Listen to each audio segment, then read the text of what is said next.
گەرم و گەشترین سڵاوەکانتان پێشکەش بینەرانی خۆشەویستی تەلەڤیزیۆنی کۆمەڵە بە یارمەتی هاوڕێیانی هاوکارم لەگەڵتانم بۆ پێشکەشکردنی گەشتی هەواڵەکانی ڕۆژی چوارشەممە. سەرەتا سەردێڕی گرنگترین هەواڵەکان.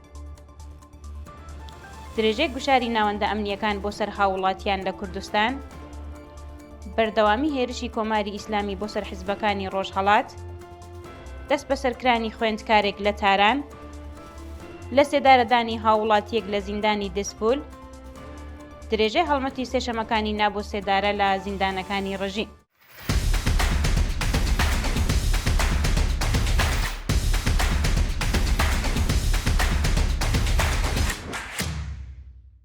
درێژەی هەواڵەکان. درێژەی گوشاری ناوەندە ئەمنیەکان بۆ سەر هاوڵاتیان لە کوردستان.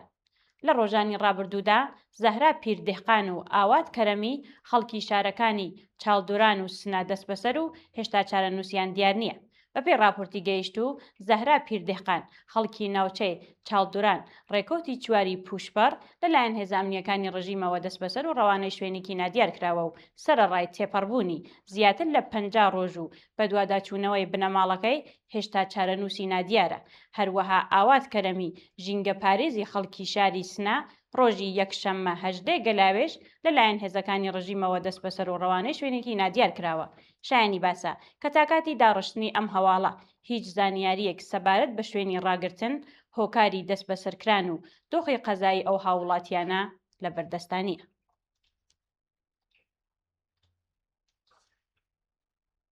بەردەوامی هێرشی کۆماری ئیسلامی بۆ سەر حیزبەکانی ڕۆژهەڵات. بەیانی ئەمڕۆ ڕۆژی ڕابردوو کۆماری ئیسلامی بۆ چەندین جار بنکە و بارەکاکانی حیزبەکانی ڕۆژهەڵاتی کوردستان لە ناوچە جیاوازەکانی هەرێمی کوردستان بە ئامانج گرتووە.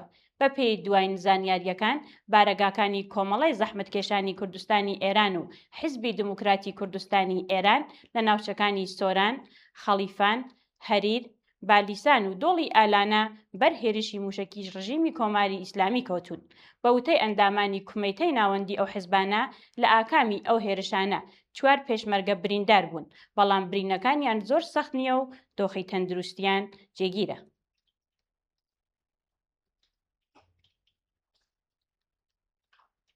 دەست بەسەرکرانی خوێندکارێک لە تاران.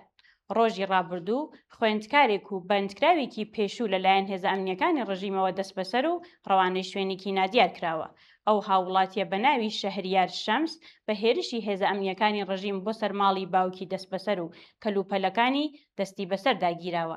شایانی باسە کە ناوبراو پێشووتر لە ڕەوتی شۆڕشی ژن ژیان ئازادی و هەروەها ناڕەزایەتیەکانی ساڵی ڕابردوو دەست بەسەر و حکمی زیندانی بەسەردا سەپێنرابوو.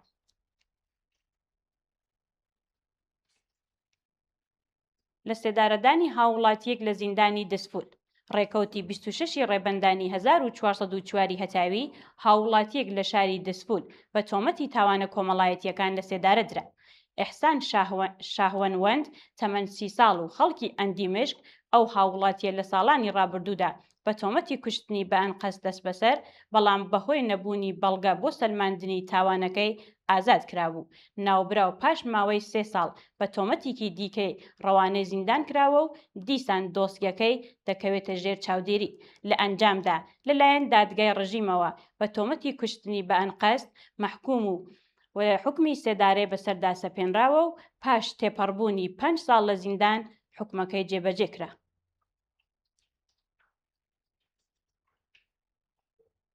درێژەی هەڵمەتی سێشەمەکانی نابۆ سێدارە لە زیندانەکانی ڕژیم. ڕۆژی ڕابردوو بەندکراوانی ڕاگیراو لە 59 زیندانی ڕژیمی کۆماری ئیسلامی لە 133یەمین هەفتەی هەڵمەتی سێشەمەکانی نابۆ سێدارە درێژەیان بە مانگرتنەکەیاندا. بەشداربووانی ئەو هەڵمەتە با بڵاوکردنەوەی بەیاننامەیەک ئاماژەیان بەوە کردووە کە لە سەرەتای ساڵی 1405 هەتاویەوە نزیک بە 342 بەندکراو لە زیندانەکانی کۆماری ئیسلامی لە سێدارە دراون کە لە نێوانیاندا دەژن، 2 منداڵ و 27 بەندکراوی سیاسی بوونی هەبووە. بەشداربووانی ئەو هەڵمەتە جەختیان لەسەر ئەوە کردووەتەوە کە ڕژیمی کۆماری ئیسلامی با بەرزکردنەوەی ڕێژەی سێدارەی هاوڵاتیان و هەروەها سازکردنی کەشێکی توندی ئەمنی لە ئێران دەیەوێت ڕێگری لە شەپۆلی نوێ ناڕەزایەتیەکان بکات و لە هەمان کاتدا لە نێو زیندانەکان گوشارێکی زۆری خستووەتە سەر بەندکراوانی سیاسی. ناڕەزایەتی کارمەندانی تەندروستی نەخۆشخانەی حەکیمی نیشابور. ڕۆژی ڕابردوو کارمەندانی تەندروستی نەخۆشخانەی حەکیم لا نیشابوور تش بە خراپی دۆخی پیشەییان کۆبوونەوە. کارمەندانی ناڕازی لە درێژەی کۆبوونەوەکەدا ئاماژەیان بەوە کردووە کە بەهۆی کەمبوونی کەرەستەی دەرمان و هێزی کار و هەروەها ئیزافەکاری زۆرم لێ کەوتونەتە ژێر گوشاری سەختی پیشەیە و خوازیاری چارەسەرکردنی کێشەکانیان بوون. ئەو کەسانە هەروەها سەبارەت بە دواخستنی حەقدەست و جیاوازی نێوان حەقدەستی کارمەندان ناڕازین و ڕێیان گەیاندووە کە تا کاتی وەدەهاتنی داخوازیەکانیان درێژە بە ناڕەزایەتی و کۆبوونەوەکانیان دەدەن.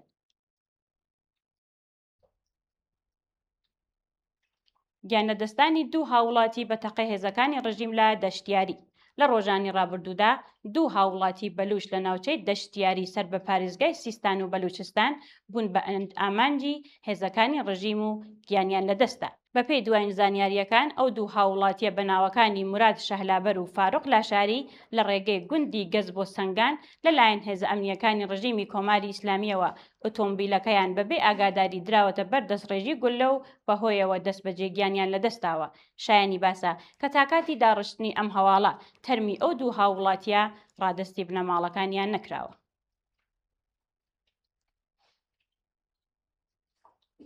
خراپی دۆخی ژیانی بەندکراوانی ڕاگیراو لە زیندانی تارانی گەورە.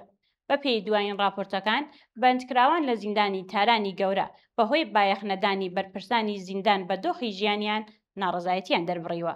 بەندکراوانی نازی ڕاگیراو لە بەندی پەنجی ئەو زیندانە ئاماژەیان بەوە کردووە کە ژمارەیەکی زۆر زیندانیان لە بەندیخانەکانی دیکەوە ڕەوانەی ڕازدانە کردووە و بەهۆیەوە شوێنی ژیانیان بە تەواوی تێکچووە. لە هەمان کاتدا ناڕازیان ڕوونیان کردووەتەوە کە بەرپرسانی زیندان بایەخ بە داخوازیەکانیان نادان و تەنانەت لە وەڵامی ناڕزایەتیەکاندا ئاوی بەندەکان دادەخەن.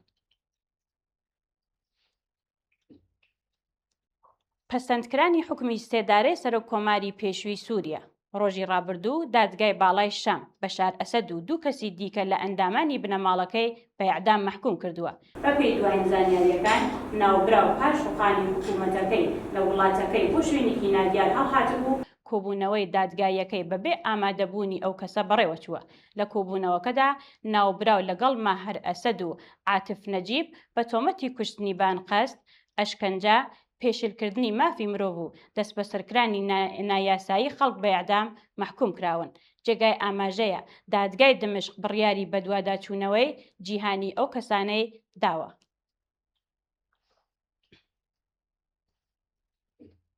بەردەوامی گرژی و ئاڵۆزیەکانی نێوان حوسیەکان و دەوڵەتی یەمەن.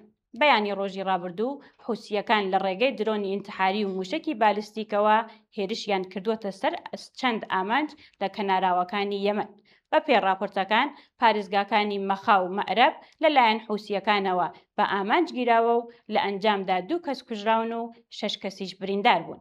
بە وتەی ناوەندی ڕاگەیاندنی هێزە چەکدارەکانی یەمەن سیستەمی بەرگری یەمەن توانیویەتی ڕێگری لە درۆنەکان بکات و لە وەڵامی ئەو هێرشانە هێزەکانی یەمەن پێگەکانی حوسیەکان و میلیشیاکانی کۆماری ئیسلامیان لە ناوچەی حەریب سەر بە پارێزگای شەبوە و جووبا لە پارێزگای مەعرەب و هەروەها چیای هێلان لە ڕۆژئاوای هەمان پارێزگا کردووەتە ئامانج.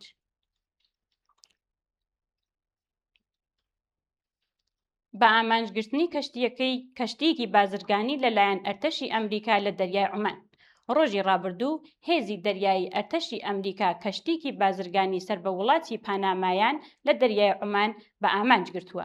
بە وتەی سەرچاوە ئاگادارەکان ئەو کەشتیە دەیویست گەماروی دەریایی دژ بە لەنگەرگەکانی کۆماری ئیسلامی پێشل بکات و پاش چەند جار هۆشداری پێشوەختە و ئاگادارکردنەوە ئەرتەشی ئەمریکا هێرشی کردووەتە سەر ئەو کەشتیە و تووشی ئاگرکەوتنەوە بووە.